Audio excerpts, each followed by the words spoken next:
Hello and welcome back to another World of Warcraft lore video. This time we're going to be covering Ogres, and more in specific, the possibility of them being an in-game playable race.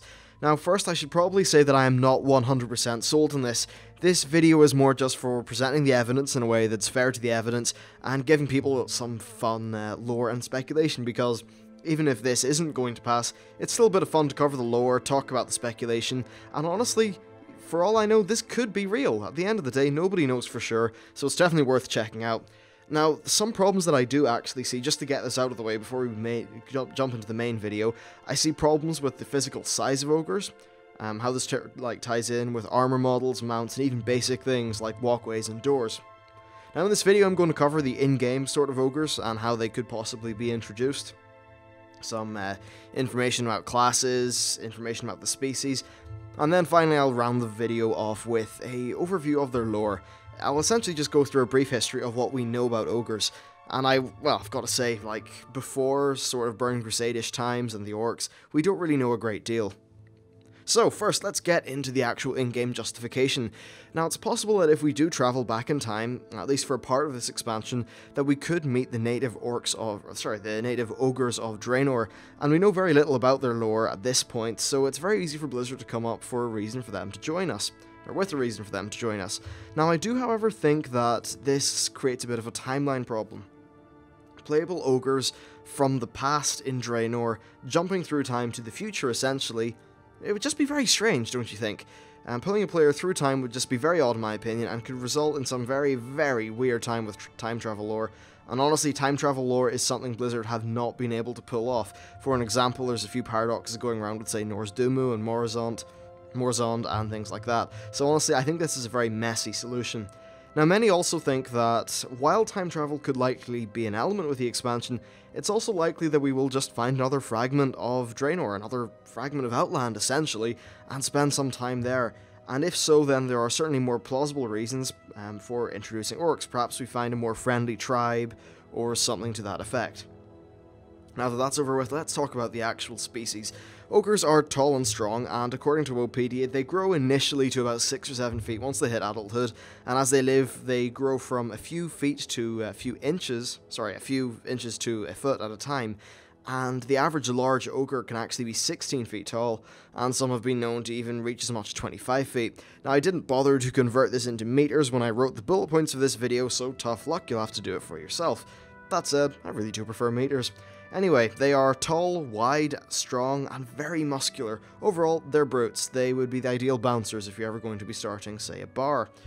Now, they fit classes like warriors very, very well in my opinion, and I do see there being quite a few problems for some classes though. Now, warriors, great. Mages, I think that's also great, and warlocks also great. We've seen all three of these being ogres.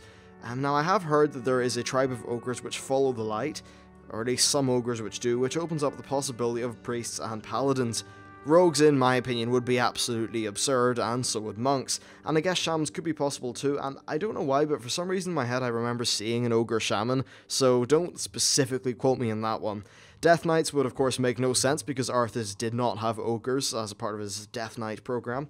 And I think hunters are probably possible as well, though I don't think they're a very good fit in a way. Ogres are more about brute force and finesse, and before you all jump in and say about rexxar, rexxar is probably only a quarter ogre. We think that he's only either half or a quarter ogre through his dad, who was a half ogre, half orc. So rexxar, you know, he sort of has the orc traits which make him be a hunter. For an actual big brute ogre that we see in the game, perhaps not.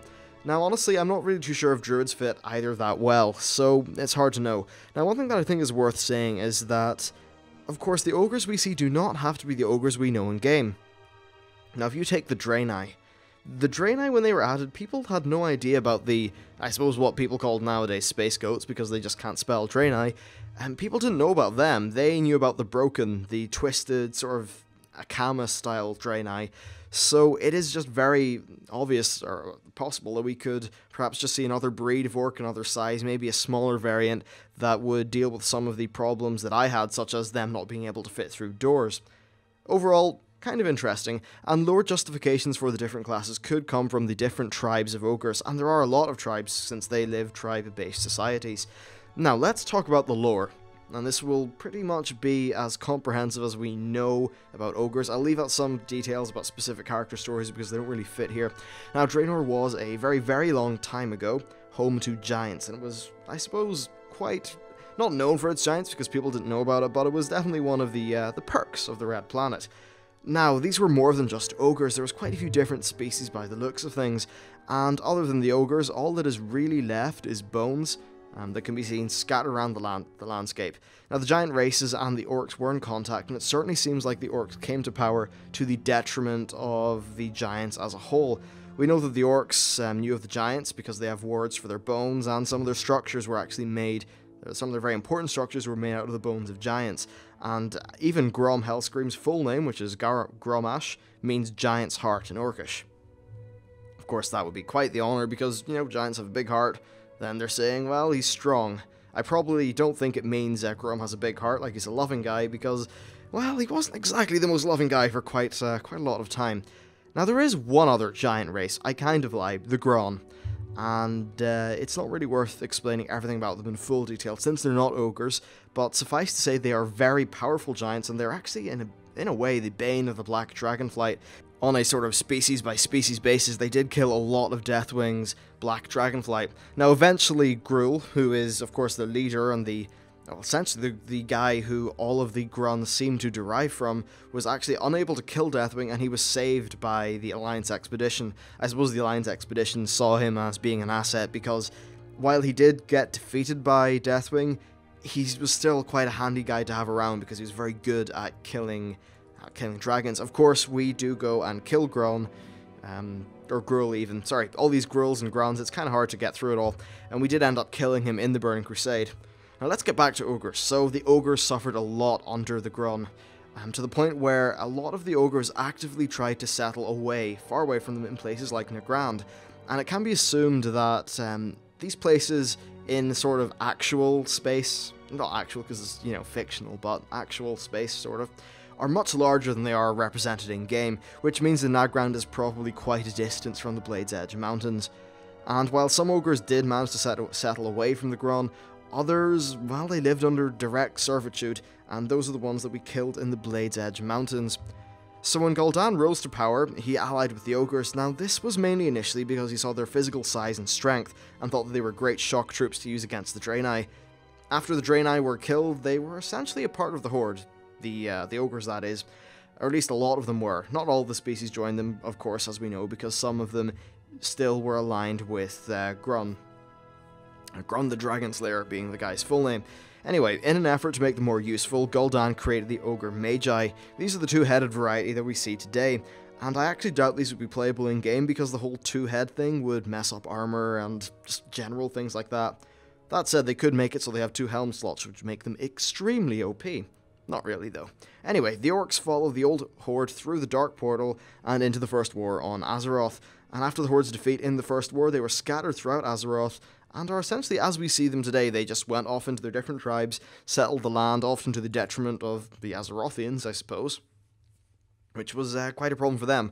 Now, overall, it seems that the ogres are quite malleable in terms of allegiances, and they often seem to be used by other forces or factions to their own detriment. At least the Azerothian ogres, they often do seem to be under the control or something like that of some various nefarious bad guy. Now, there are two interesting clans to talk about. The first is the Ogre. These are a group of intelligent ogres that have become enlightened through the power of the Apexis crystals, and they were one of the factions that you were involved with when you were trying to get your reputation up with the Shatari Skyguard. I think it was either that or Shaitar Skyguard, something like that. Anyway, these are a bunch of relatively intelligent ogres, so I would think that if we are going through the option of playable ogres being of the Outland or perhaps a new fragment of Outland variety, i.e. in the present day, that the ogres could certainly be, or Ogre could certainly be the ogres that end up becoming the players. Now the second are the Mok'Nathal tribe, and these are actually a tribe of orcs, so I'm kind of cheating here, but they are relevant.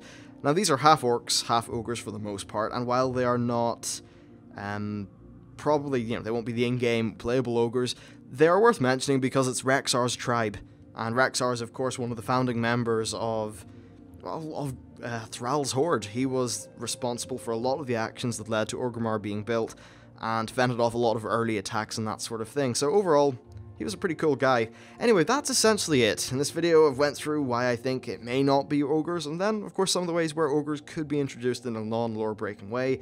They moved into the species info, various classes that it fits, and finally a round off of the lore. Of course, much more will be revealed next week at BlizzCon 2013, which I absolutely cannot wait for.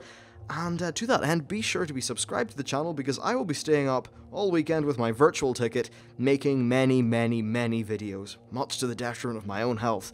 But yeah, fuck my health, it'll be good fun. Anyway, thanks for watching, and I'll see you next time.